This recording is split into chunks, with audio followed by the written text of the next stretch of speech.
Okay, cool. We are on and we are live. I believe we've got everybody. So let's go around the room and do some introductions just for anybody who's going to watch this later and doesn't know who they are. So hi, I'm Owen.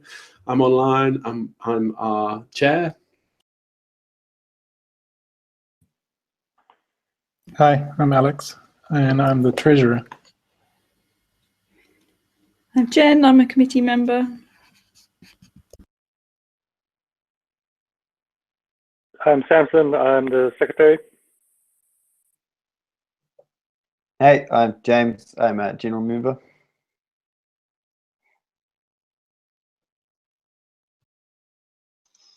Hi, I'm Kevin, I'm a committee member as well. Hi, I'm Craig, I'm also a committee member. Hi, I'm Anna, committee member.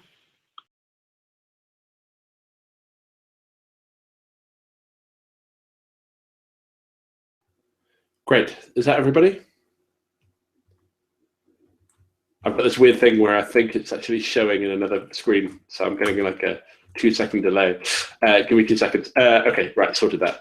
Okay, first things up is status of financials and 2016 taxation. So Alex, I'll hand that over to you. Cool. So we'll start with the 2016 tax. It was a bit of a long ordeal to get that through the door. So basically what happened was Charmaine from Inspiral Accounting had to look after a family member who was not doing too well, and that family member passed away soon after. So we lost contact with her while that was happening, which is understandable. She came back on a week before the tax was due, and she did the annual report and submitted the tax sheet to IRD. We've since paid that. I think I paid it on Tuesday. It was $102 for $102.96 for 2016. And she discounted her rates, and it came down to $370, I think, somewhere around that. But during that, we switched accountants to Dale, who was at Inspiral Accounting, but has now shifted to a different accounting firm called AccountTech. And he's said that he's happy to bring over the same price that we were getting charged, which was $450, I believe. I have to double check. But anyway, he's all in the loop. He's jumped onto Xero, and he understands our accounting setup, and that we've just jumped into GST registration, and he saw that we were he assumed we were going to get a big tax bill because we had 40K sitting in there, but I said nope, that's going to conference stuff soon. So that's the tax accountant situation. The next up on the agenda would be looking at our current status. So we've rolled into the next tax season, and we're going to have to pay a bit of tax because there's a little bit of money sitting in our account. We got just shy of $700 in our membership account. In the NodeBots account, we've got about $410 that's just been sitting there in limbo. That's being pinned for some expenses, so that will be spent soon. Node.js Wellington has $1,900 in there to last it another year. And there's surplus money left over out of the JS Conf, which is $6,671. So we'll get taxed on all of that. And there'll be some conversation soon about what we do with the JS Conf money. But that's it. It's looking pretty good. We're in the green, so that's always good. And I'll be lining up the budgets and working with Dale towards our next AGM, which we should probably point a date at. The work that's just happened, Alex, does that include the first round of GST stuff, or is that still to happen? So Dale will do the GST soon, I'd imagine. He hasn't told me when it'll be done, but I'm pretty sure it has to be done by sometime in April, right? You tell us. But yeah, I feel like there's going to be quite a lot of backwards and forwards on that front because of the conference, and that's why most of that money is left in the conference account. So I just want to affirm that I'm available to help with any queries that he has as a result of that process. Cool. Can't imagine there should be too much. I tried to keep it pretty well organized in the expense claim stuff, but yeah, if we do run into something, I'll just hit you up.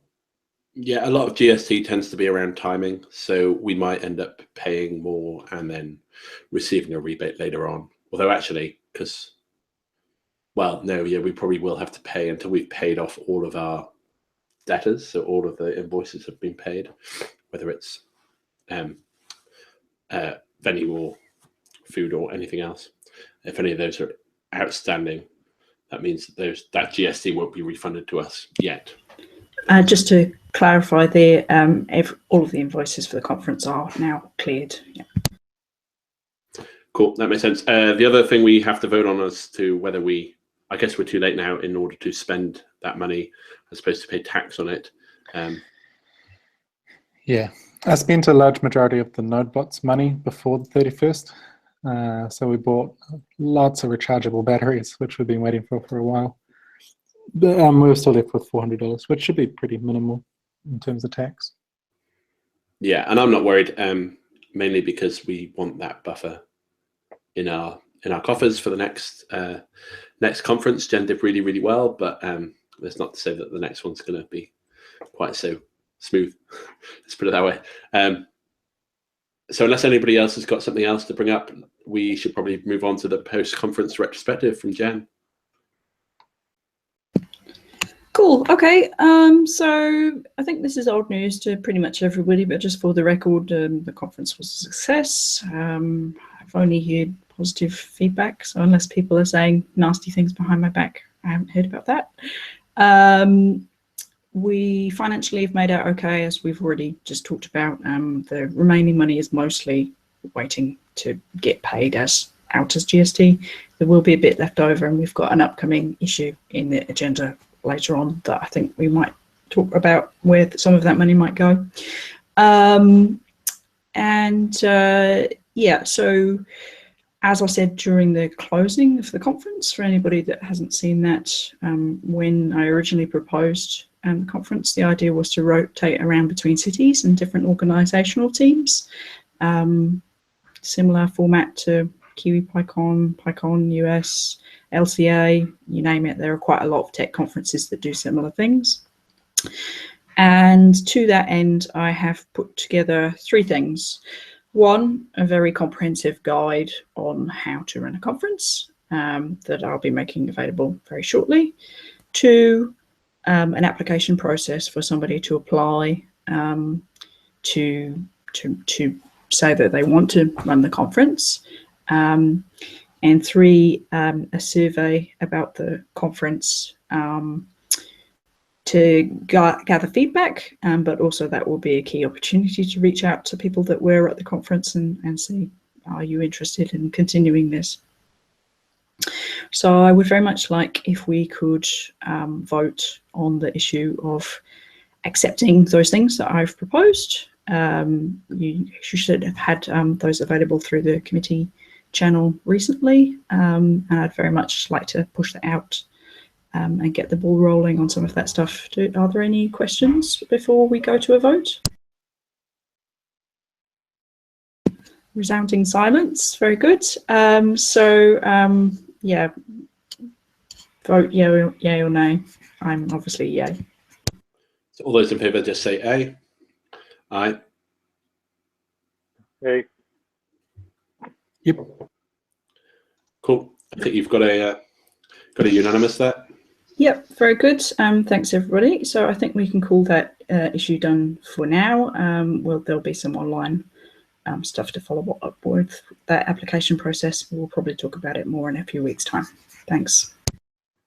Cool. Just a quick thank you very much for getting the conference sorted and running it so well. So a big round of applause from all of us. I think that was a fantastic effort. Do we want to move on to transcription of videos from Alex? I think it's been answered. I was just asking if we had anything pinned for the money from the conference, and if we didn't, there was a suggestion to get the videos transcribed. But I have a feeling that some people have been using Google's automatic transcriber to some success, and other people have been posting their keynotes with text. So it's probably taken care of. I would like the opportunity to do it on a more comprehensive basis. Some of the automatic translations are a bit dodgy. So when the dust settles after the GST thing, it might be nice for anybody that hadn't put that effort in on their own time, that we go through and tidy those up and get them published up as an asset for future use. Do we want to approach that on a case by case? Like, do we want to just pay for all of them to be transcribed, or just do the ones that we're finding aren't particularly well auto-transcribed? I suspect we probably would need to look at it as it's based on how much it costs, basically. But all of the transcription services that Google, YouTube offers are based on top of the automatic stuff, so they don't have as much work to do. So I think the rates should be pretty reasonable, but let's address it again once the GST has the dust has settled on that. So if you don't mind, we'll just put that issue on hold for now. Cool. Sounds good. Cool. Let's move that into the May committee meeting. Okay, we've got speaking at Overseas Conference Fund from Anna. I suggest to start a fund that will help people from New Zealand to go overseas and speak at the conferences, because take into consideration that we are really far from everywhere. It's just talks, I support the talks are accepted quite often, but people not always can afford, and for example, they work in small companies that can't afford very expensive flights to Europe or to States, for example, where the most conferences are. And if we start a fund that can help cover some expenses, so if, for example, a person inputs personal funds, company funds, and society funds, all together, it can be some money that really can help to go there and promote New Zealand and the global scope.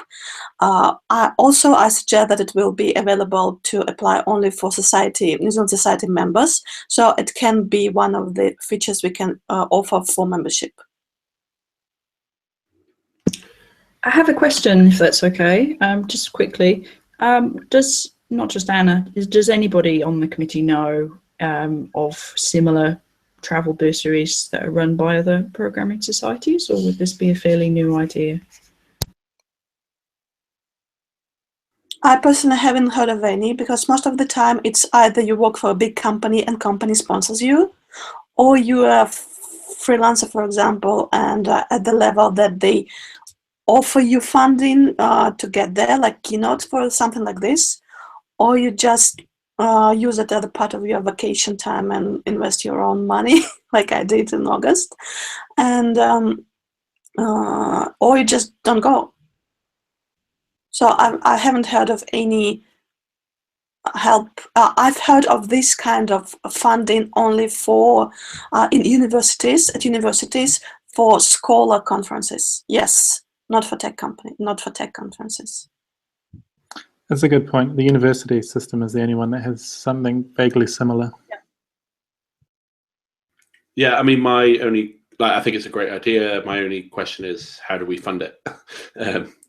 We have to find that money. At least just to start thinking about it and just discuss it and talk to people about it. And if we can, for example, if we have money that we have left, we can put some money there and accumulate there eventually.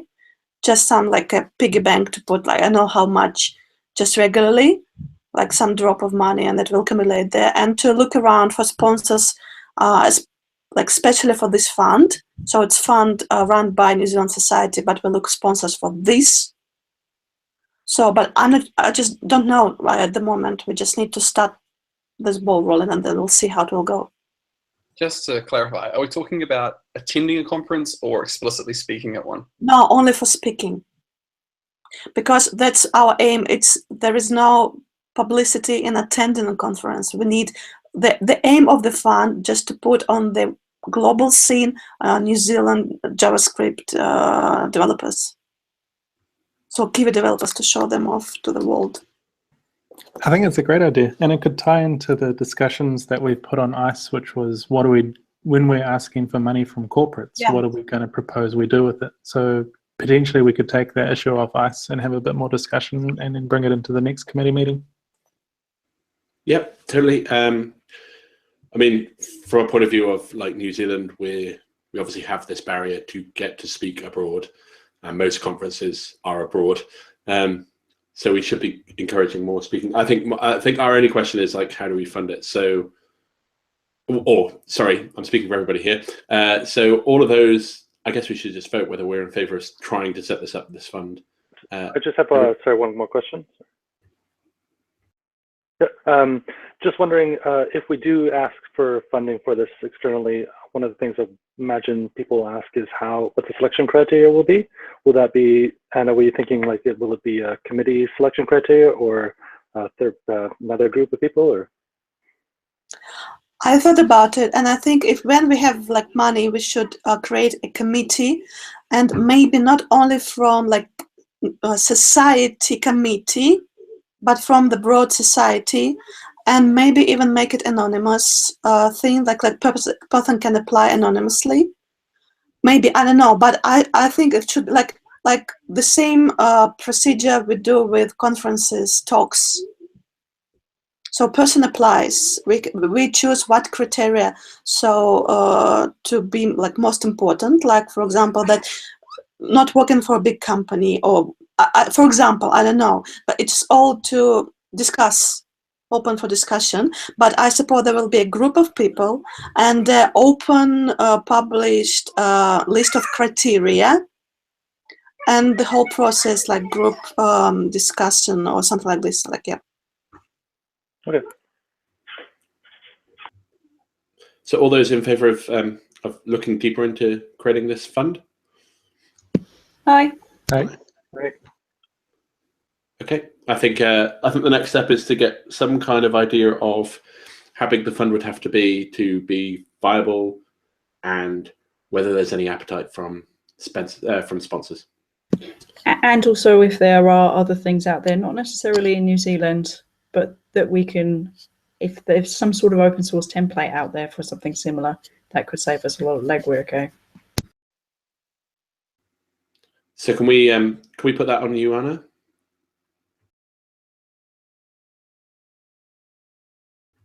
I saw a nod, so I'll take that as a yes. Okay, society's neutrality. Kev, do you want to take this one? Yep. This came up because Alex accidentally tweeted something from the JavaScript account, or retweeted something, and then he made a comment that we're neutral on all matters. And then I simply asked, well, should we?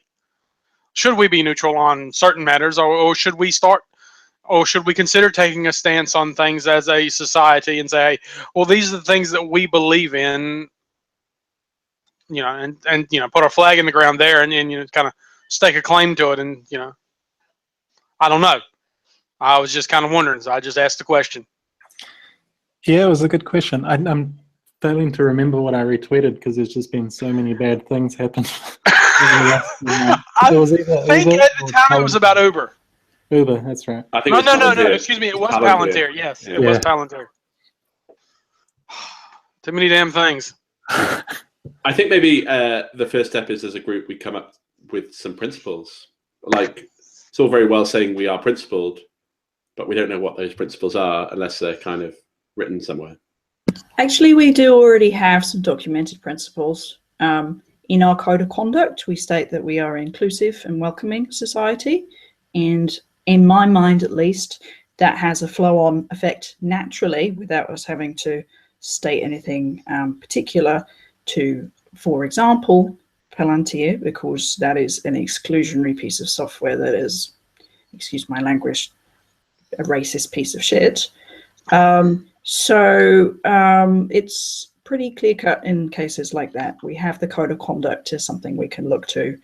The slightly more grey areas are things like Uber. I'm just going to share a very quick anecdote, which is that previously I was the vice president of the New Zealand Python Society, and we actually did have Uber approach us to become sponsors of some of the meetups. But to be honest with you, it was pretty easy for us to tune that down because their natural sliminess came through in the offer of sponsorship that they were giving us, which was that they were going to give us money off vouchers for someone's first trip to come to a particular meetup, which is just advertising, basically.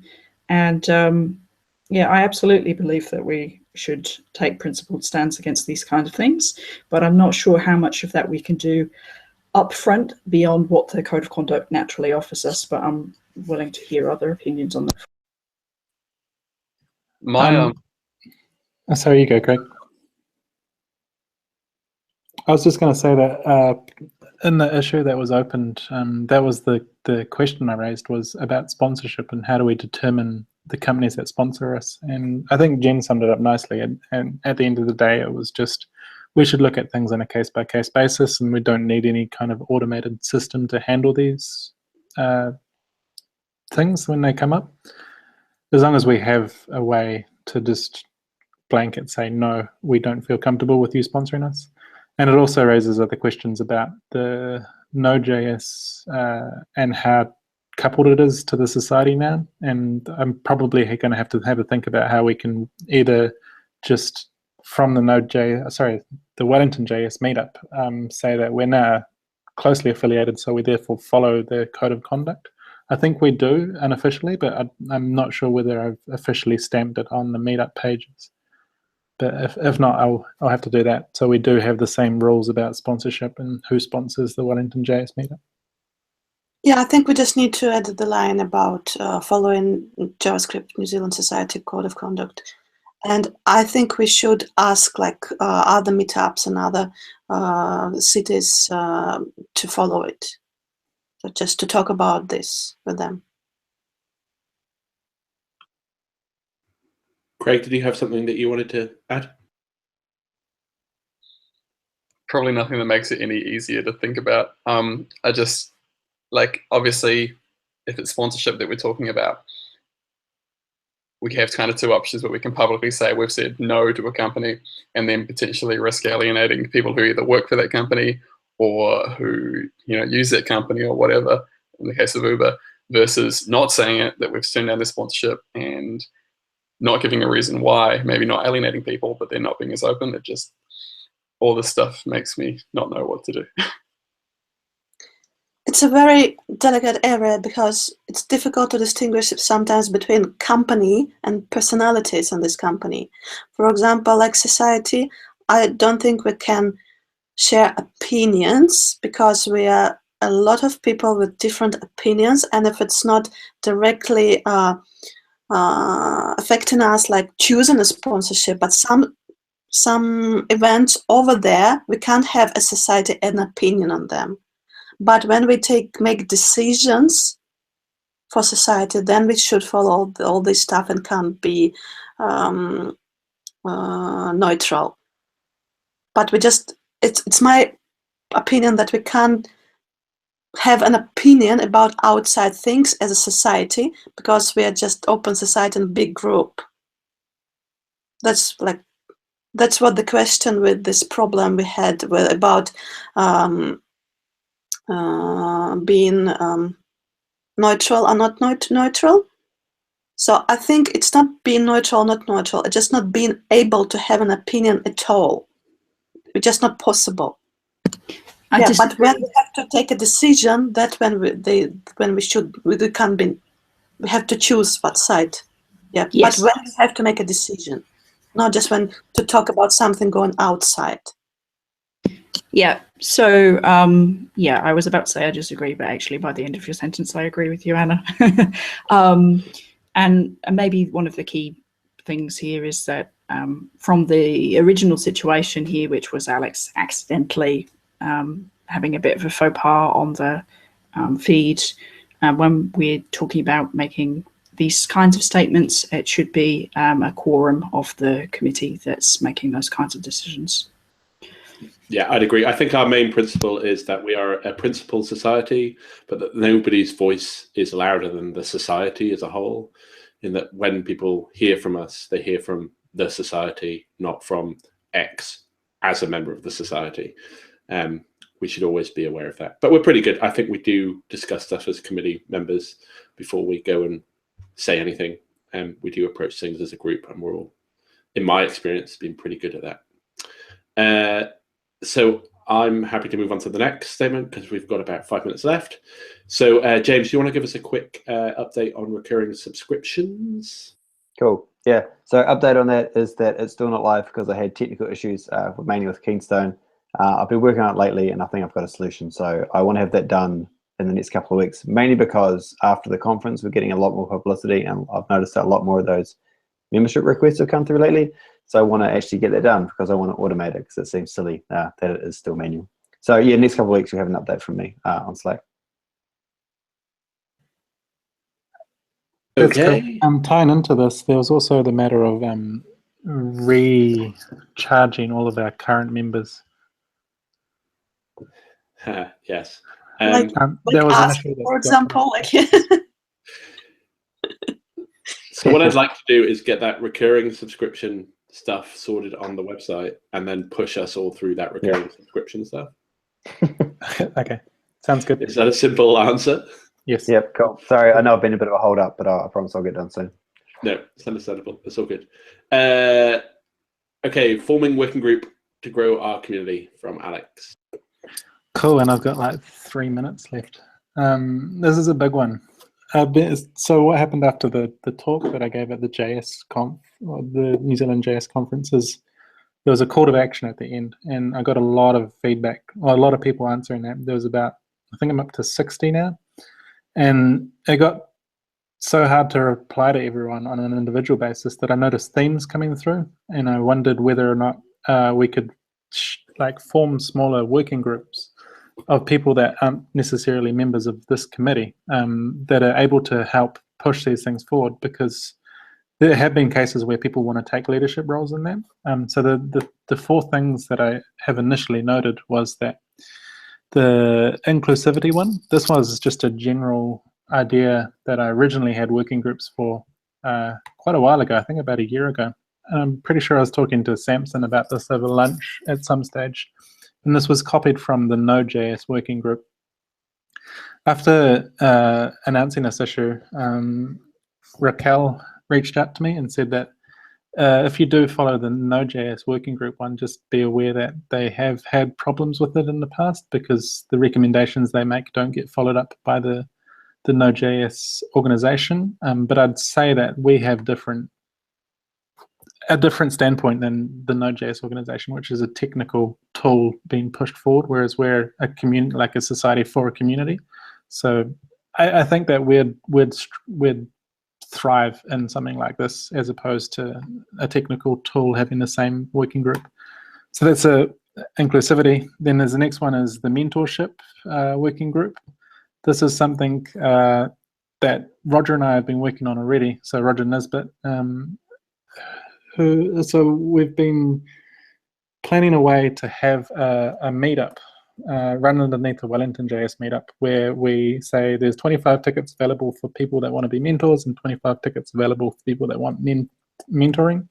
And then we run workshops through both sides. Like, this is how you find a mentor, and this is how you be a mentor.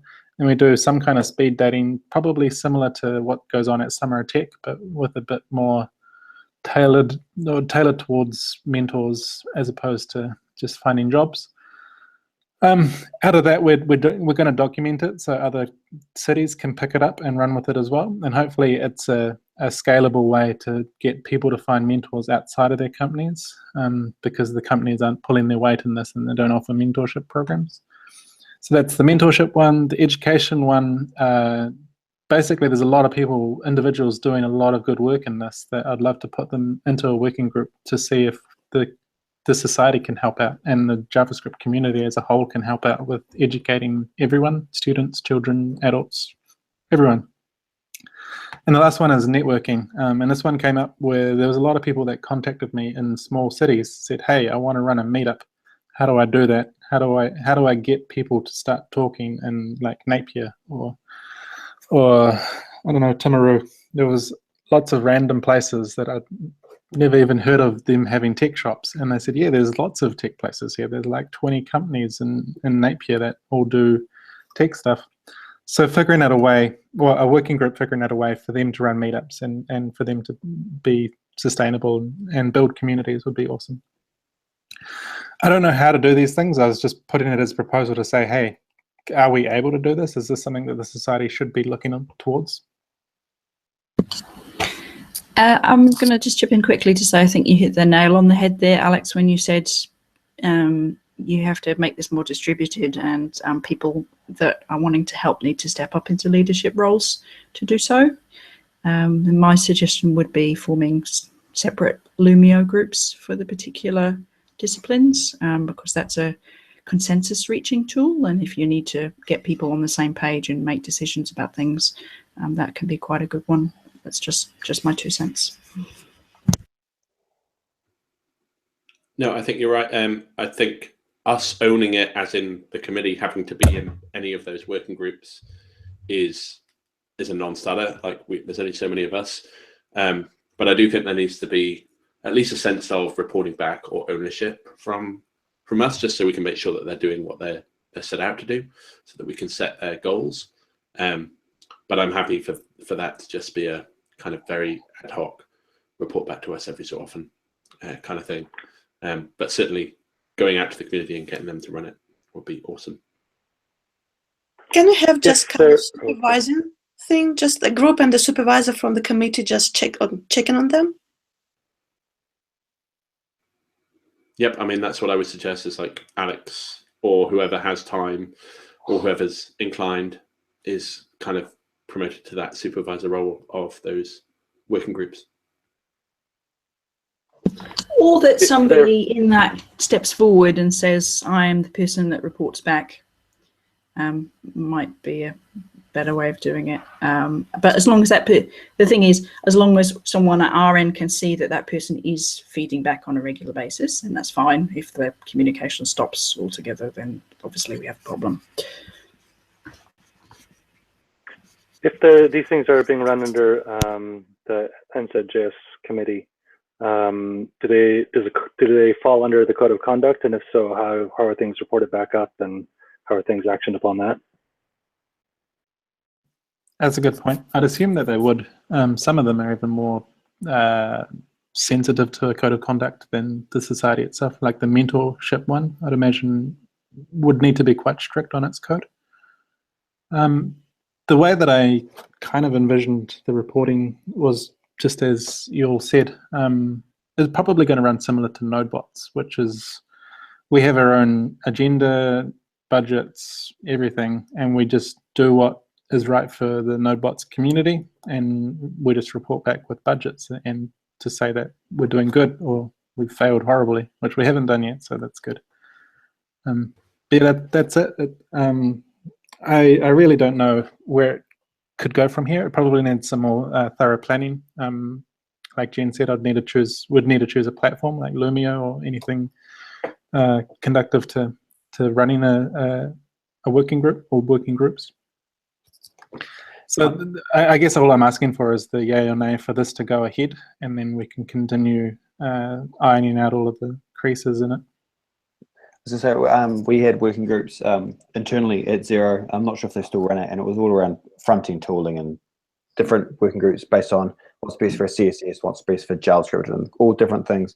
And we did all that on GitHub via issues, and each different working group just had a different tag. And it was really easy because we were in GitHub all day as developers, and we just subscribed to different tags. And it worked reasonably well. But going back to the start, we said someone has to sort of take a lead. There were some working groups that sort of fizzled out because no one had taken a lead. Some more successful than others, but it was all around people and all around it needing a leadership, someone in a leadership role. But GitHub actually, and tags and issues actually worked pretty well in that circumstance. Yeah, I think we'll go to a vote, but my last one would be that they would fall under our code of conduct, but also that being part of the society would give a separate reporting process. So if somebody did want to escalate something, they wouldn't have to go through the working group. They could actually always report up to the committee, to the society. There are various. And just in case we've got anybody listening in who's interested in this issue, we do have a separate reporting channel for code of conduct reports, which is abuse@javascript.org.nz. Yep. So all those in favour of Alex taking this further? Aye. Hi. Okay, I think you've got a consensus there, Alex. Cool. Okay, very quickly, have we got any other business? Anybody else want to bring anything up? When do we want to pin an AGM? Are we due one, or do we want to wait until the tax return comes through for next year? We need a report. We need a financial report to present, and then we'll plan our AGM, and then we'll give ourselves the required voting time for positions, because obviously it'll probably be a few months away before we get a report. Yeah. Okay. Realistically, we're probably a couple of months from an AGM. Cool. If someone could set up an issue for next month's committee meeting then to talk about it again then, because remember we do need to give that 30 days of notice when we're going to call the AGM. Yep, I think it'll be triggered. So the 30 days will probably be triggered by our accountant presenting that report. Once that comes in, then we'll trigger the AGM planning. But yeah, I'll get on to planning and scheduling the next AGM, which will be for the first Sunday in May at the same time, just so we get some process around when we're doing our meetings. But apart from that, unless anybody else has anything to say, I wish you all a good Sunday evening, and thank you very much for sparing some time. And to those watchers, thank you very much. We'll meet again in a month's time. So enjoy your April. Thanks very much, everybody.